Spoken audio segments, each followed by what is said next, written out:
Evidencias del crimen.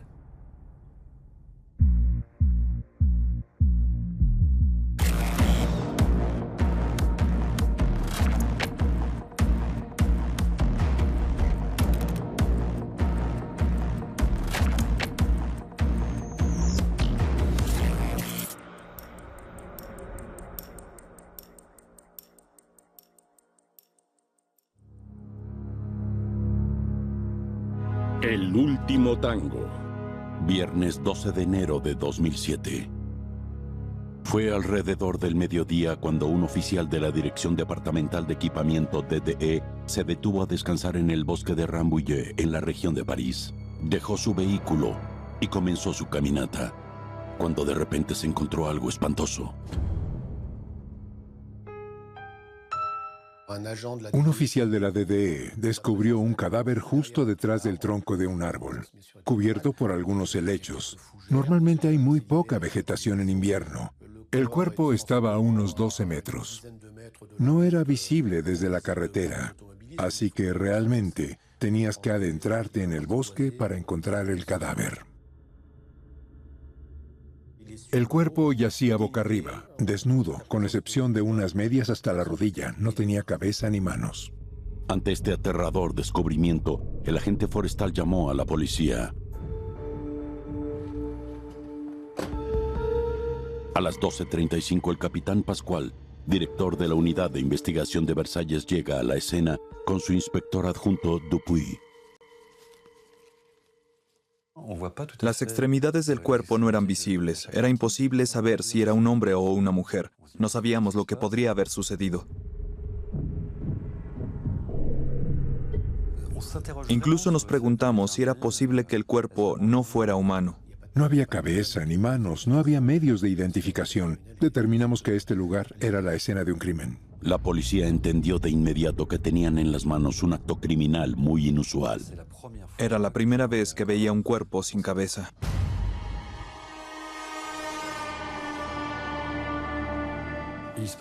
Me dije a mí mismo que algo fuera de lo común había ocurrido, que este tipo de cosas simplemente no sucedían.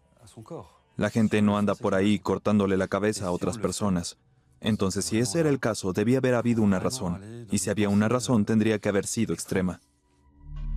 Perrine Rogy-Toubert es una capitana de la policía especializada en escenas criminales. Según ella, la teoría de la manía homicida no es la única explicación.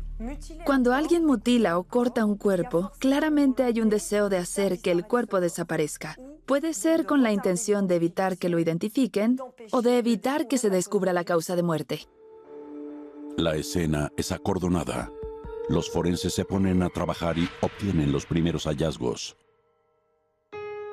Cerca del cuerpo encuentran prendas de vestir, un sostén, una bata, una peluca y un vestido de noche negro. Elementos que plantean varias interrogantes. ¿Será que esta ropa pertenecía realmente a la víctima? ¿O solo se usó para vestir el cadáver y moverlo? ¿Es posible que el perpetrador aprovechara la presencia de estos elementos, con posibles rastros de ADN por todos lados, para colocar el cadáver en la cercanía y hacer que pareciera que había un vínculo entre el cuerpo y la ropa? Los artículos se recolectan y se envían para análisis en el Instituto de Investigación Criminal de la Policía Nacional. Los científicos toman muestras de la tierra, de las hojas secas, incluso de los insectos cerca de donde se encontró el cuerpo, pero no encuentran rastro de sangre. Ante la ausencia de rastros de sangre alrededor del cuerpo, era seguro decir que la víctima no había muerto allí, sino que había sido trasladada a este lugar. Por lo tanto, este solo era el lugar donde se había dejado el cuerpo, pero la escena del crimen estaba en otro lugar. El cadáver se examina minuciosamente, pero no hay pistas relevantes.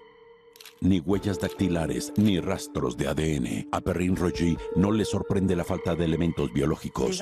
Las malas condiciones climáticas, el cambio de estación, todo eso puede ocasionar que los rastros se desintegren lentamente. Y después de 2 o 3 meses, cualquier rastro o pista que se habría conservado en un entorno cerrado desaparece por completo al aire libre.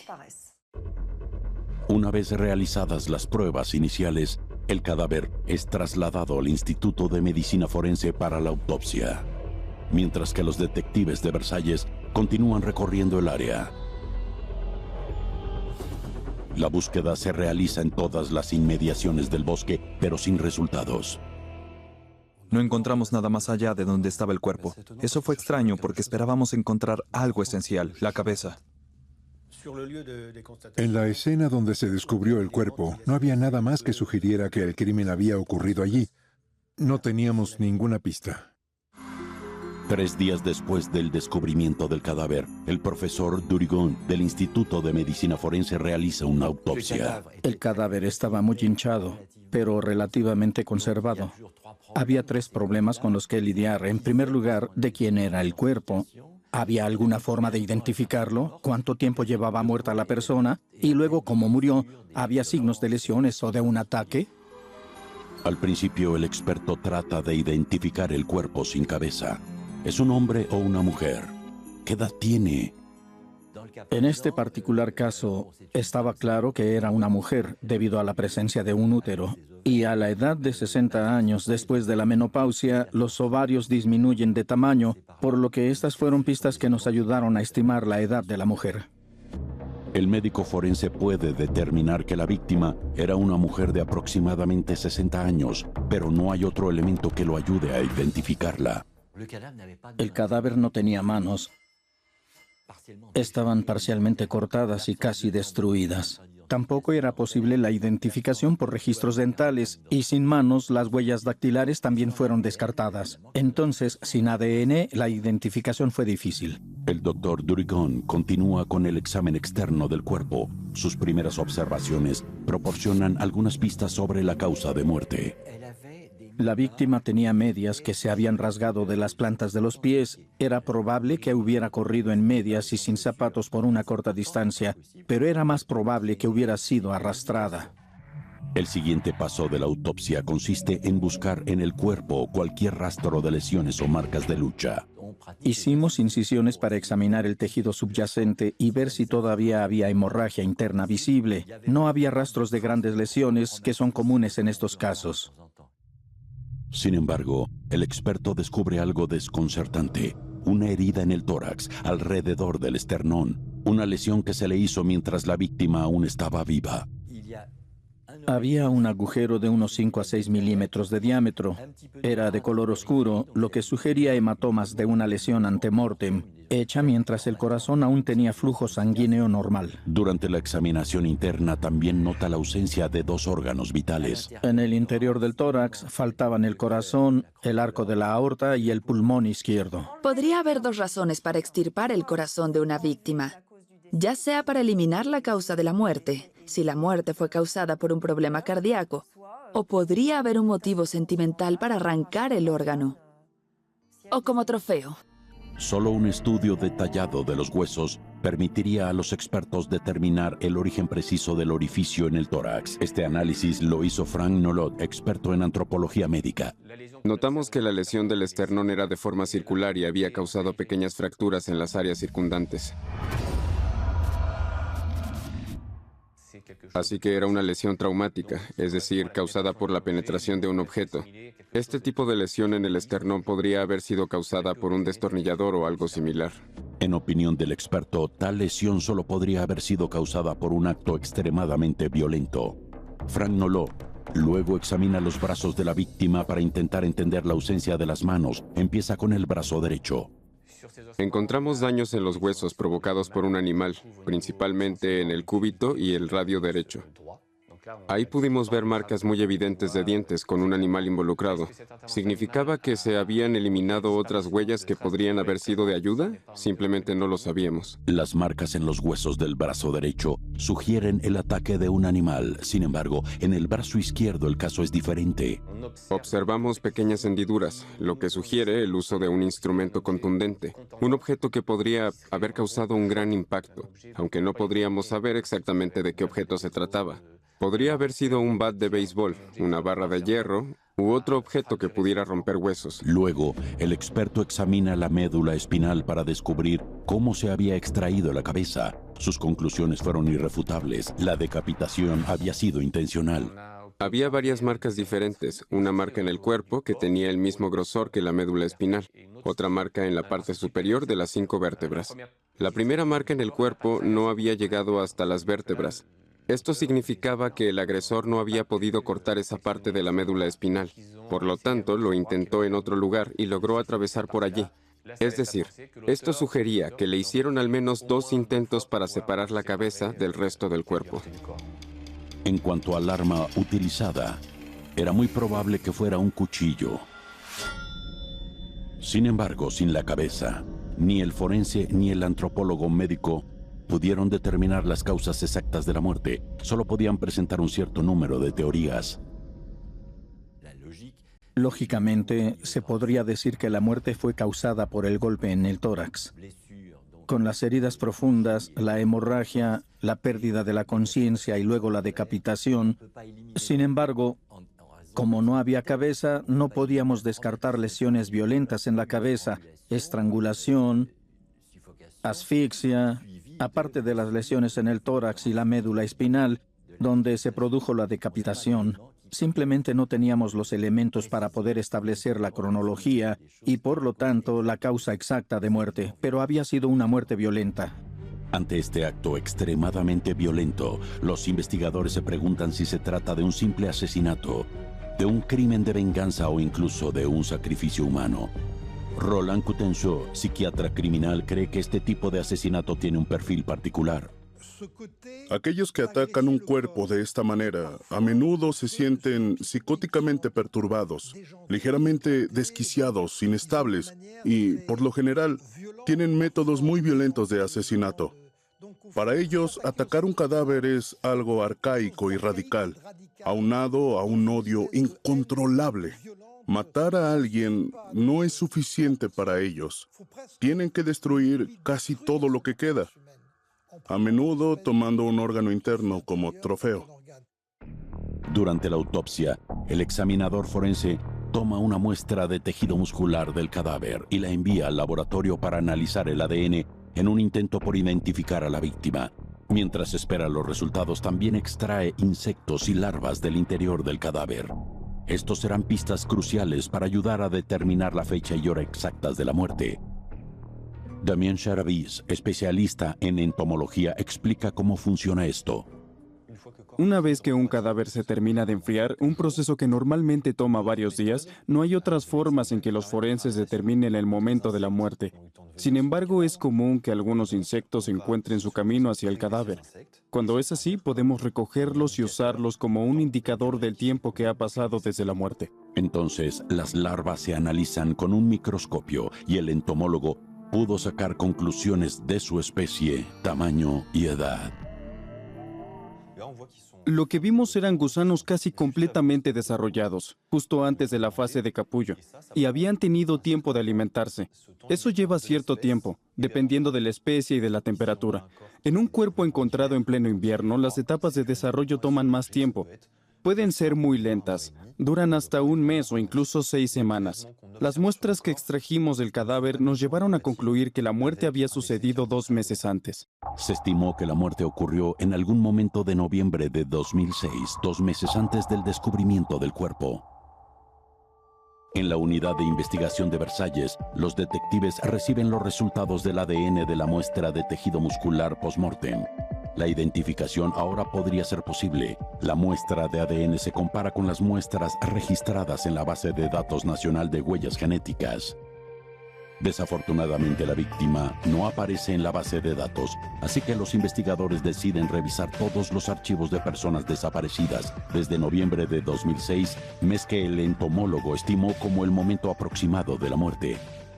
Revisamos los registros de mujeres desaparecidas y este cadáver estaba en la lista de personas desaparecidas cuyos cuerpos no se habían encontrado. Una mujer que había desaparecido hacía 2 meses, como lo describía la autopsia.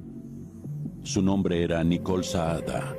Para identificarla formalmente, los detectives comparan el ADN del cadáver con el ADN de un mechón de cabello de su hija. Y entonces supimos a ciencia cierta que el cuerpo era el de Nicole Saada.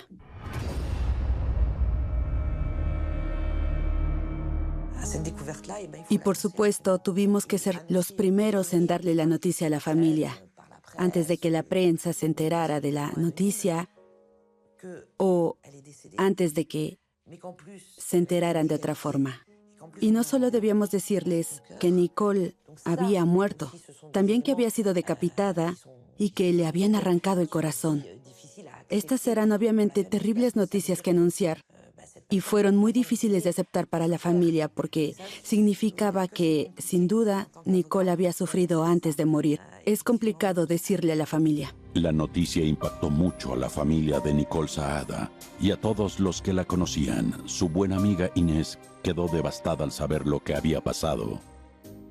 Entonces tuve que aceptar el hecho de que había sido asesinada y de que ya no estaba con nosotros. Tenía que intentar aceptar eso. Luego se trataba de pasar a otra etapa. Ya no estábamos en el proceso de buscarla.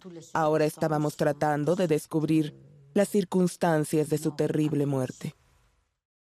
La policía comienza a reunir información sobre la vida y la personalidad de Nicole. Sus amigos cercanos la recordaban como una persona alegre y cálida. Era una mujer muy dulce, coqueta y gentil. Era elegante, le gustaba vestirse bien. Tenía una clase natural. Nicole era una persona extremadamente abierta, cálida y sociable. Siempre estaba rodeada de personas. No solo estaba comprometida con la comunidad, sino también con su familia. Su personalidad entusiasta y dinámica motivó a Nicole a tener una nueva pasión, el tango argentino. Cuando se retiró, decidió aprender a bailar. Se dedicó completamente. Tomó muchas lecciones y fue entonces cuando su vida como bailarina realmente despegó. Esta mujer estaba muy orgullosa de haber creado su grupo de baile y de transmitir su pasión y habilidad por los diferentes estilos de baile que conocía. ¿Cómo entonces esta mujer tan popular había terminado como víctima de un crimen tan horrible? Según sus amigos y familiares, ella no tenía enemigos. Vivía sola. Solo se sabía que había tenido una aventura amorosa con un hombre llamado Christian, a quien conoció bailando tango. Para bailar tango, generalmente es muy importante encontrar a alguien con tus mismas habilidades. Christian y Nicole eran perfectos en ese sentido. Había una especie de armonía entre ellos y Christian bailaba muy bien. Él era extremadamente encantador. Tenía muchos conocimientos y parecía tener mucha experiencia en muchos aspectos. Había tenido una vida muy plena y eso impresionaba a Nicole. Christian era 10 años mayor que Nicole, pero su compatibilidad física era evidente. Primero fue su compañero de baile y poco después su pareja. Era el compañero de baile ideal y luego se convirtió en el compañero de vida ideal. Creo que eso fue lo que ella pensó cuando lo conoció, especialmente porque lo conoció en una competencia de baile. Pero no pasó mucho tiempo para que los amigos de Nicole notaran que la relación con su pareja estaba cambiando. Poco a poco, Christian se volvía más dominante. Quería estar a cargo de todo. Tomaba todas las decisiones y ella no hacía nada sin él. Él estaba a cargo del auto, él conducía. Ella incluso tenía que pedirle las llaves. Cuando ella iba de compras, él guardaba su cartera. Así que ella tenía que rogarle que se la diera y después él se mudó a casa de Nicole. Este cambio de acontecimientos sorprendió a todos, ya que Nicole era conocida por su independencia. Antes, cuando hablábamos de ello, a menudo decía, no puedo imaginarme con alguien así, viviendo juntos, dependiendo de él y teniendo que rendirle cuentas, porque es verdad, ella amaba su libertad, para ir a donde ella quisiera, para cumplir sus sueños, para bailar.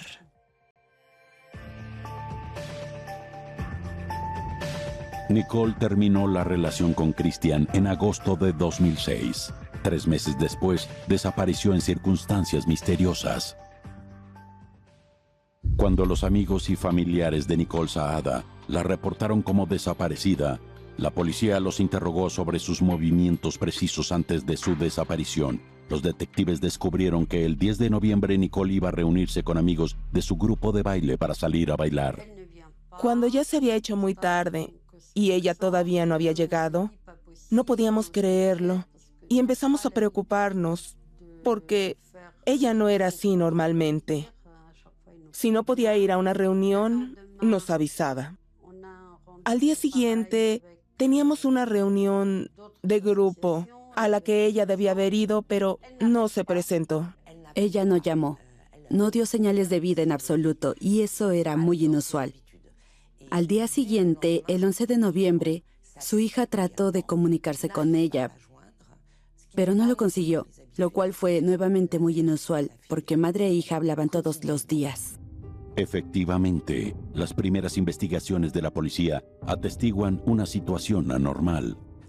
Su tarjeta bancaria no había sido utilizada, ni su teléfono, ni su automóvil. Y, por supuesto, ella no estaba en casa, por lo que la situación era preocupante. 3 días después de su desaparición, se autoriza que la policía registre la casa de Nicole Saada. Todo estaba en su lugar. Todo estaba limpio y ordenado. Pero no había indicios de dónde podía estar Nicole. Los detectives registran la casa, toman fotos y conservan todo lo que podría ayudar en la investigación, en particular, algunas cartas. Durante la búsqueda, encontramos algunas cartas. Había cartas amenazadoras. Había cartas en las que ella se quejaba de su expareja. Ahí explicaba que las cosas no iban bien entre ellos, que él estaba siendo difícil. Las cartas amenazadoras escritas por Christian son selladas como evidencia. Como el auto de Nicole Saada también había desaparecido, los detectives registran la cochera y ahí encuentran una pista vital. Notamos rastros de sangre en el piso de la cochera. Pequeñas gotas que habían caído, una detrás de la otra, como en una fila. Eran totalmente visibles a simple vista. Eso significaba que alguien había estado sangrando y se había movido mientras sangraba, pero todavía no sabíamos las circunstancias. Este es el tipo de situación que no termina bien. Este no iba a ser solo un caso trivial. Sabíamos que algo había pasado. La unidad de identificación criminal llega rápidamente a la escena para tomar muestras de sangre. Observan algo importante. No hay señales de entrada forzada ni en la casa ni en la cochera. Eso significaba que alguien que ella conocía había ido a su casa y ella lo había dejado entrar, o que alguien tenía llaves, porque no había señales de entrada forzada. Era una pista oficial y eso significaba que lidiábamos con una desaparición muy preocupante. En muy poco tiempo, el análisis de ADN confirma que la sangre en el piso de la cochera pertenece a Nicole Saada. Esta era una clara evidencia de que había sido herida en la cochera, y esto, aunado a la ausencia de su auto, significaba que ahora era un caso de secuestro. En el interrogatorio, los familiares y los amigos cercanos de la víctima señalan a Christian, su expareja. La pista potencial que nos dio la familia fue sobre su expareja. Entonces, necesitábamos hacerle algunas preguntas. Necesitábamos saber si habían tenido algún desacuerdo y también saber su paradero en el momento de la desaparición. Así que lo trajimos para interrogarlo. 2 meses antes de que se encuentre el cuerpo de Nicole Saada en el bosque de Rambouillet, los detectives a cargo del caso creen que ha sido secuestrada y que está retenida en algún lugar. Cuando interrogan a Christian, sostiene que no ha visto a Nicole en 6 semanas. Dijo que no había regresado a esa zona desde que se separaron y que no tenía idea de dónde estaba ella. Entonces, hay que admitir que en ese punto, el 15 de noviembre, solo habían pasado unos cuantos días y no había razón legal para ponerlo bajo custodia. Sin evidencia oficial en su contra, la policía tiene que dejar ir a Christian. Sin embargo, como había sido acusado por varias personas, lo ponen bajo vigilancia activa. Nuestro objetivo, después de entrevistarlo, era seguirlo. Creíamos que quizá nos llevaría a Nicole Saada.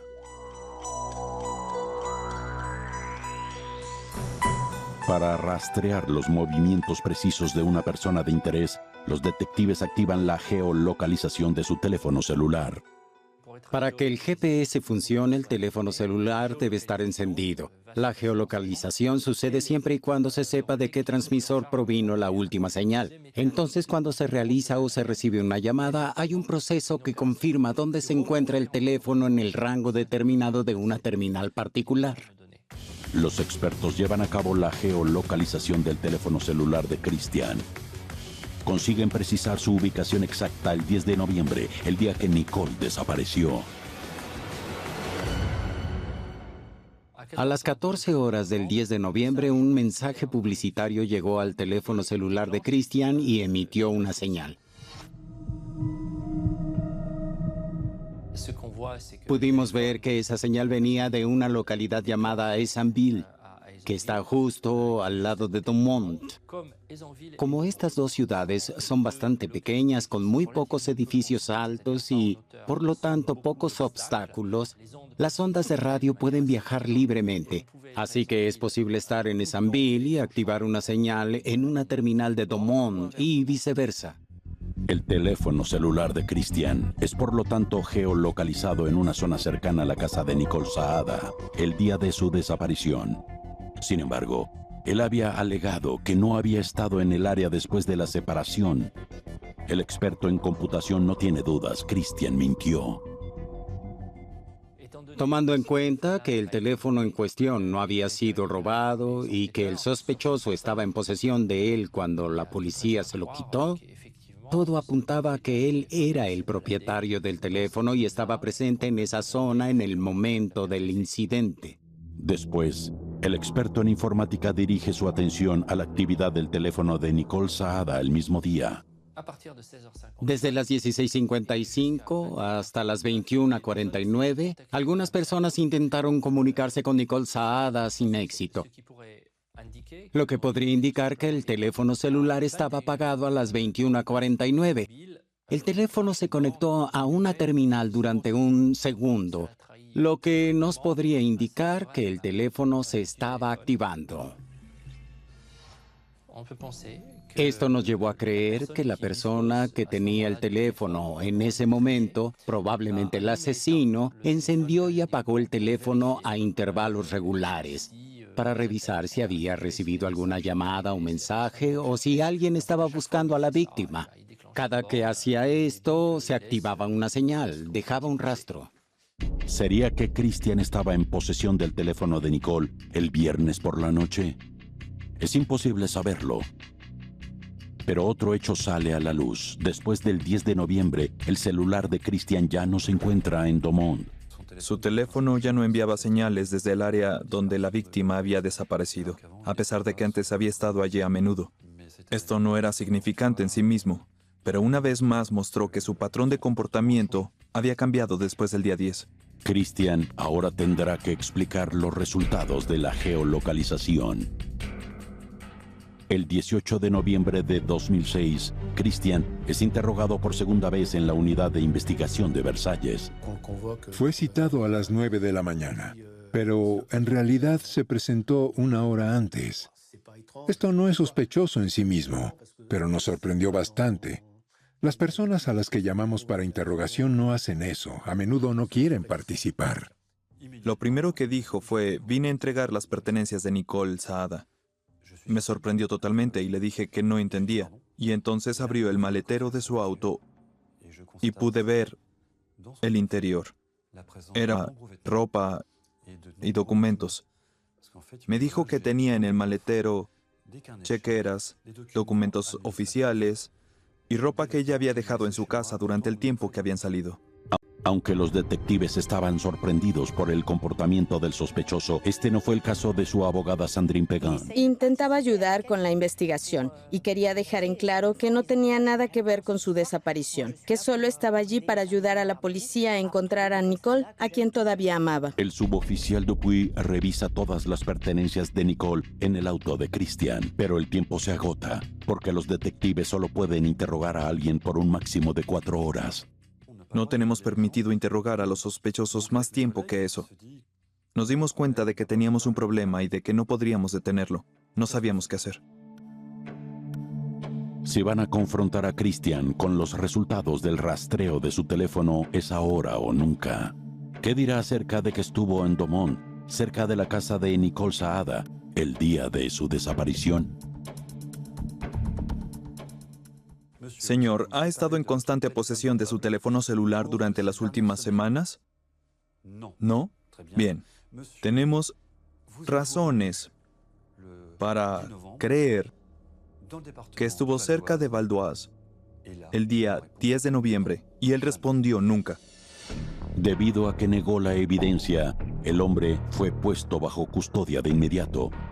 Estaba legalmente obligado a entregar todos sus efectos personales. Lo más interesante que sacó de sus bolsillos fue un cuchillo. Colocó el cuchillo en el escritorio. Me puse unos guantes, lo recogí y lo coloqué en una bolsa sellada y le pedí que firmara. El cuchillo fue enviado para su análisis. Estábamos buscando rastros de ADN, ya que encontramos sangre en la escena del secuestro. Solo el examen forense será capaz de confirmar si se trata de una pieza crítica de evidencia, pero los detectives recibirán otra sorpresa. Encuentran varias llaves, las cuales no le pertenecen a Christian. Descubrimos que las llaves no solo abrían las puertas de la propiedad de Nicole Saada en Domont, sino también la cochera. No había señales de que alguien había entrado a la fuerza, lo que implicaba que alguien tenía las llaves o que la víctima lo conocía y lo había dejado pasar. Así que era una evidencia más que apuntaba a que podía haber sido Christian quien se presentó en la casa de Nicole el 10 de noviembre.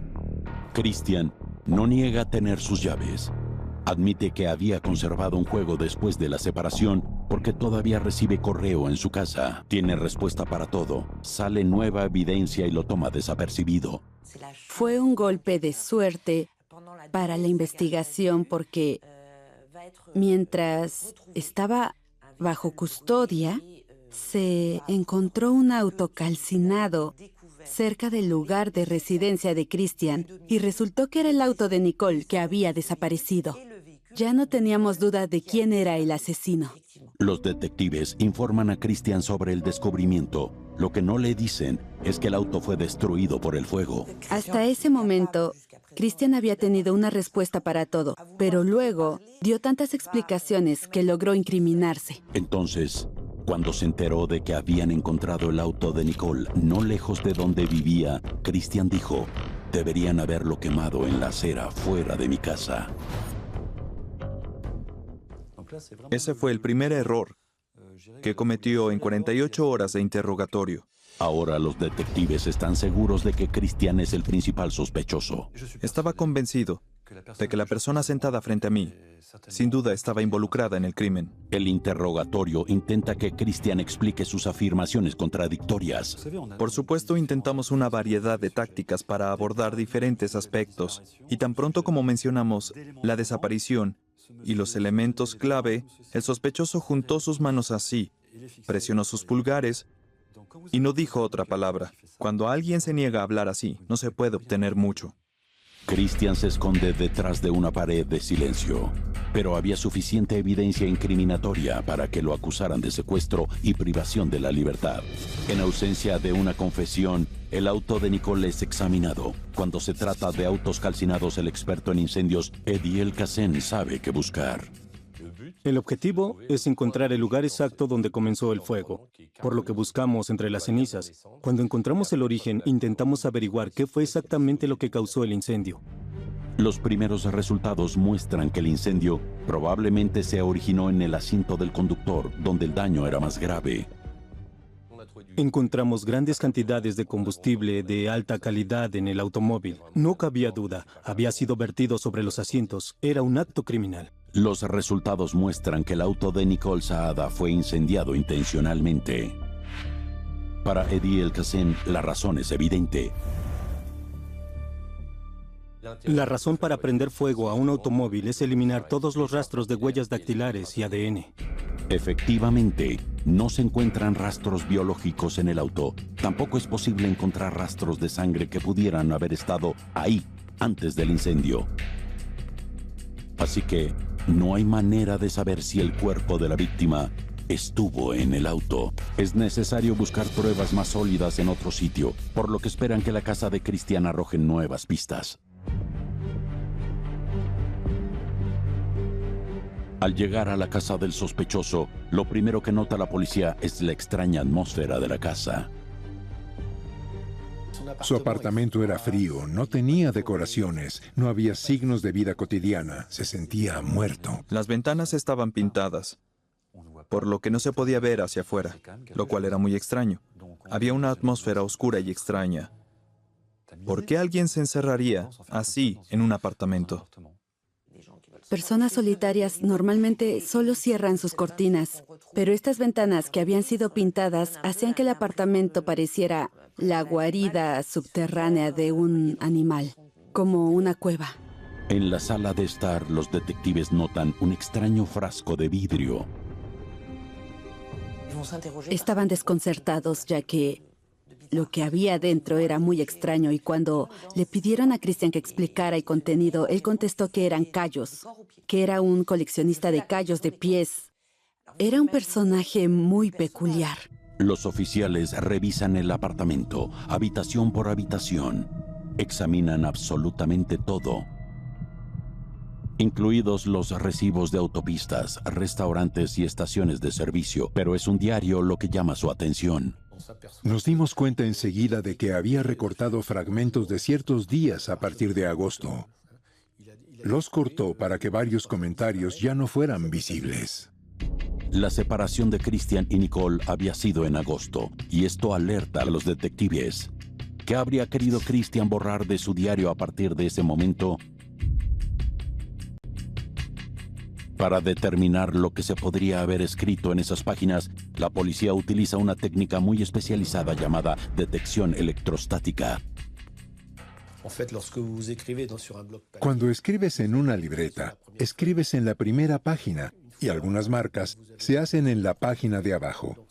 Lo que hacemos es aplicar un tóner, como un polvo, que ayuda a revelar esas marcas, y así podemos leer lo que se escribió. Gracias a esta técnica, se revelan los comentarios del diario de Christian. Había anotado cada uno de los movimientos de Nicole durante los meses posteriores a la separación. El 27 de septiembre escribió: noté que la cerradura de la puerta de la cochera fue cambiada. El 1 de octubre, Nicole se fue de viaje o a un curso. Nos dimos cuenta rápidamente de que estaba vigilando a Nicole, que la estaba siguiendo, la espiaba. Estas observaciones son respaldadas por el descubrimiento de un libro de cuentas. Vimos que anotaba todo. Cada vez que conducía a Domont, lo escribía. Sabemos que condujo 5,000 kilómetros en el mes de octubre. En el periodo de unos cuantos días, condujo el equivalente a 2 veces alrededor de Francia. Para nosotros era obvio que estaba buscando algo. Estaba cazando a alguien. No había ninguna duda al respecto. Christian había estado siguiendo a Nicole Saada probablemente porque no podía superar su ruptura, ni la idea de que ella siguiera su vida sin él, pero era capaz de asesinarla. Después de que se separaron, Nicole se había sentido muy amenazada. Cambió las cerraduras, le pusieron una puerta reforzada. Encontraba pequeñas notas de amor en el parabrisas de su automóvil cuando iba de compras. Era claro que la estaba siguiendo. La seguía en autos alquilados, la espiaba y la esperaba. Entonces, ahora que ya sabemos lo que le pasó a Nicole, podemos saber que él había estado haciendo todo para atraparla tarde o temprano. Pero Christian da una versión totalmente diferente. La defensa de mi cliente fue que no había estado siguiéndola por razones maliciosas, sino por amor. Él estaba tratando de averiguar si ella había conocido a alguien más, si se había mudado o si todavía existía la posibilidad de que pudieran volver a estar juntos y que por estas razones la había seguido. La búsqueda en su apartamento continúa. Los investigadores encuentran una nueva pista en el armario del sospechoso. Encontraron un par de pantalones con sangre. Así que obviamente se los llevaron para analizarlos. Para determinar de quién es la sangre, se toman muestras para extraer ADN. A raíz de este descubrimiento, los forenses revisan todo el departamento con luminol, un procedimiento químico que revela si alguna mancha de sangre se ha lavado o eliminado. Si hay rastros de hemoglobina, significa que hubo sangre, incluso si es invisible a simple vista. En ese caso, recolectamos una muestra de la huella de hemoglobina para poder detectar el ADN. Hay una reacción positiva del luminol en un destornillador y también en el baño. Las pruebas de luminol en el baño mostraron la presencia de materia orgánica en el drenaje del lavabo. Desafortunadamente, no pudimos determinar el perfil genético de estos restos, por lo que era imposible saber si era sangre o no, ni de quién era. Efectivamente, no había suficiente sangre para trabajar y había demasiadas bacterias para poder identificar el ADN. La presencia del ADN se conserva durante cierto tiempo y solo con la condición de que las células en cuestión se hayan mantenido relativamente secas y libres de infección. No había forma de concluir que Nicole Saada había muerto en el departamento del sospechoso. Así que no había una escena de crimen cubierta de sangre en su apartamento. Christian aún podría haberla asesinado, pero no necesariamente en su casa. Los investigadores revisan los recibos de la casa de Christian. Uno en particular llama la atención con fecha del 10 de noviembre, el día en que Nicole desapareció. Era un recibo de combustible de alta calidad, y sin embargo, su propio vehículo usaba diésel. El recibo mostraba que había comprado combustible a las 11:25 p.m. con un costo de 17 euros. Entonces, si no lo había comprado para su propio automóvil, ¿para qué había comprado combustible esa noche? Entonces le preguntamos qué había hecho la noche del 10 con el combustible que había comprado. Respondió que había llenado el tanque de su auto y le preguntamos qué había comprado exactamente. Respondió que había comprado diésel, pero le dijimos que el recibo indicaba otra cosa. Guardó silencio. Había cometido un error. Los oficiales de policía fueron inmediatamente a la estación de servicio. ¿Había cámaras de seguridad? Y de ser así, ¿la grabación de esa noche todavía estaba disponible? Y este fue el segundo golpe de suerte para la investigación. Sí había cámaras, sí habían estado trabajando esa noche y no, la grabación no había sido destruida. La visualización ofrece información interesante. En el video pudimos verlo llegar, salir del auto y llenarlo de combustible. Luego tomó algo del maletero. Por el ángulo de la cámara era difícil ver qué era. Parecía una lata, un contenedor de combustible. Gracias a otros pagos con tarjeta bancaria de ese día, los detectives rastrean a otros clientes que habían estado en la estación de servicio esa noche. Entre los testigos, un policía recuerda haber visto a alguien en el asiento del pasajero. Según él, era una mujer porque pudo notar que tenía cabello largo. Sin embargo, era imposible saber si la mujer que vio estaba viva o era un cadáver. La declaración del testigo no pudo ser respaldada por la grabación, pero sí aportó más evidencia vital. Estábamos absolutamente convencidos de que Christian tenía algo que ver con su desaparición. Pero la explicación de Christian toma a todos por sorpresa. Cuando es interrogado por el juez de instrucción, Christian responde que había sido secuestrado. Inicialmente acusa a unos testigos de Jehová, pero luego cambia su historia. Lo habían obligado a ir a esta estación de servicio porque había sido secuestrado por un comando, y no era cualquier comando. Era la mafia argentina del tango. Su historia había sido sacada de una película de acción, diciendo que había sido secuestrado y obligado a detenerse por combustible. Ellos lo habían esperado antes de la estación de servicio y por eso no eran visibles en la grabación. Le pusieron una pistola en la cabeza, lo llevaron a su apartamento, le quitaron las llaves y le dijeron que no dijera nada. Christian describió muchas cosas a detalle, pero no el auto, ni sus atacantes enmascarados. El juez de instrucción ordenó que se investigara a fondo.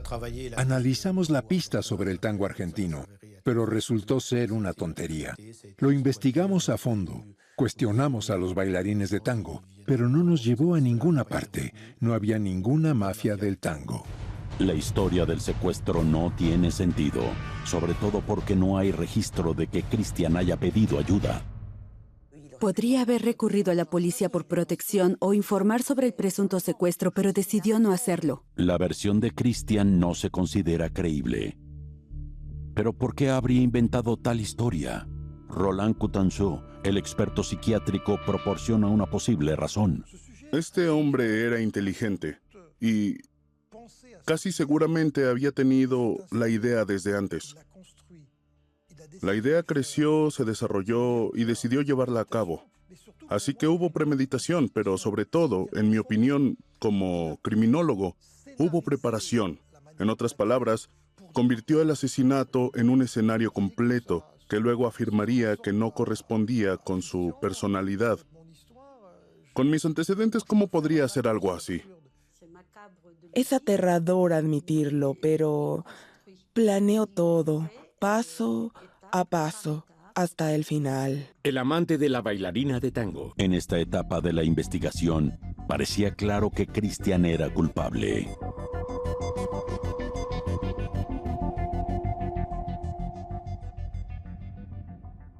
Había muchos elementos incriminatorios. En primer lugar, la escena del crimen en casa de Nicole se había comprobado. Ya que había sangre en la cochera, se había demostrado que la había estado siguiendo, que era extremadamente celoso, que había mentido. Se había comprobado que estaba con ella la noche del 10, que había usado su auto, que había llenado una lata con combustible, que había incendiado el auto, así que solo podía ser él. Misión técnica. Los detectives tenían la esperanza de que el análisis de ADN proporcionaría evidencia para condenar al sospechoso. Los elementos alentadores para la investigación fueron encontrar la sangre de Nicole en la hoja de la navaja de bolsillo que le habíamos quitado cuando estaba bajo custodia. También los rastros de sangre en los pantalones que encontramos en su casa. Se llevaron a cabo otras pruebas con el destornillador, pero no había evidencia clara para decir si la sangre era de Nicole o no. La prueba de sangre en el destornillador no arroja resultados, pero este no es el caso con la navaja de bolsillo o con los pantalones, que sí muestran rastros de sangre de Nicole. Entonces, ¿están los detectives en posesión del arma homicida? Estábamos seguros de que la navaja de bolsillo había sido utilizada en la víctima, o al menos había estado en contacto con ella. Posiblemente la usaron para cortar la cabeza, no estábamos seguros. Estos resultados ayudan a apretar la red alrededor del sospechoso, especialmente porque los pantalones en los que se había encontrado la sangre de la víctima eran los mismos que Christian llevaba la noche del 10 de noviembre. Incluso lo admite a la policía, pero una vez más se le ocurre una explicación. Sí, es cierto. Ella estaba haciendo manualidades, se cortó y se limpió las manos en sus pantalones. Pero si conoces bien a Nicole, sabes que es lo último que haría. Ella se habría ocupado de la herida, pero ciertamente no se habría limpiado las manos con los pantalones de Christian. A pesar de toda la evidencia acumulada en su contra, Christian todavía niega todo. Hasta que una pista final les ofrece a los detectives un posible motivo. El 10 de noviembre de 2006, Nicole tenía una cita con la policía por algo concerniente a su nieta. Nicole iba a hablar con la policía la mañana del 10, después de que su hija presentara una queja de abuso de menores. El día que desapareció, Nicole iba a acudir a la policía para acusar a su expareja de abusar sexualmente de un niño. Fue el miedo de ser acusado lo que llevó a Christian a cometer el atroz crimen. En mi opinión, esta era una clave vital, porque no era una coincidencia que ocurriera el mismo día en que se suponía que ella iba a presentar evidencia a la policía.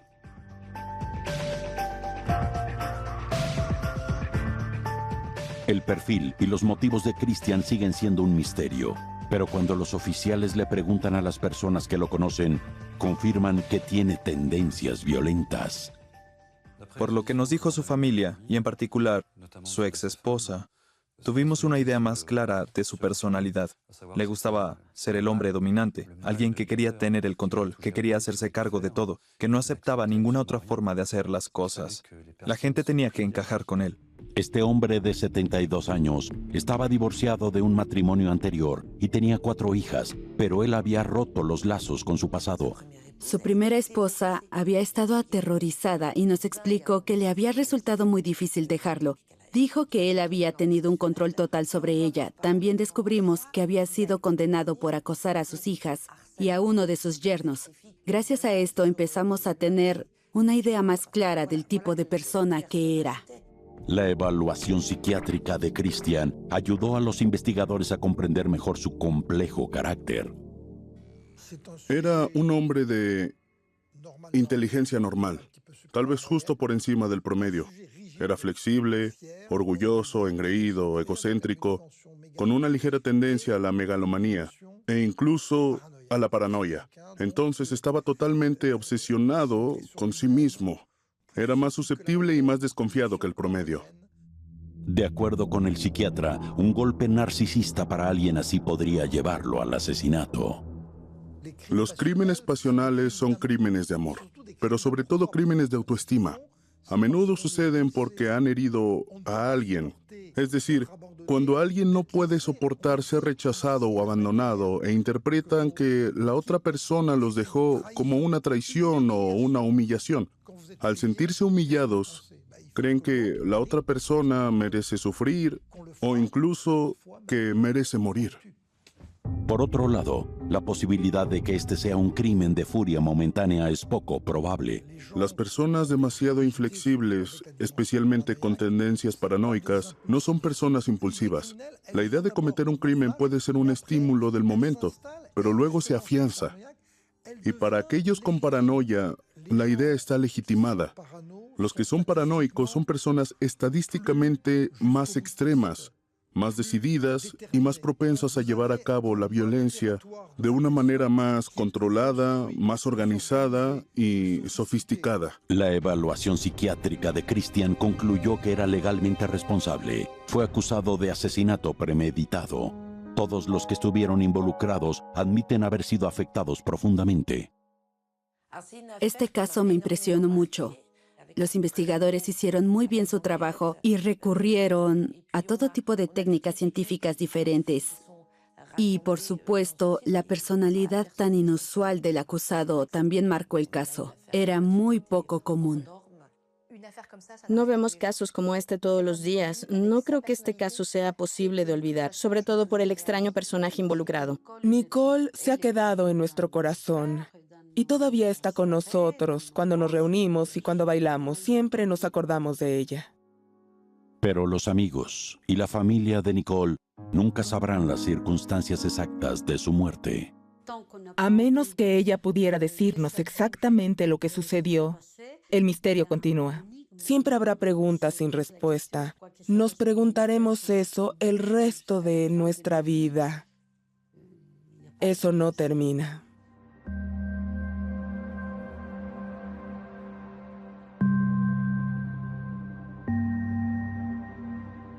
En 2008, Christian fue condenado a cadena perpetua con un periodo de seguridad de 20 años. No apeló la condena. Doblado en Olympusat, México.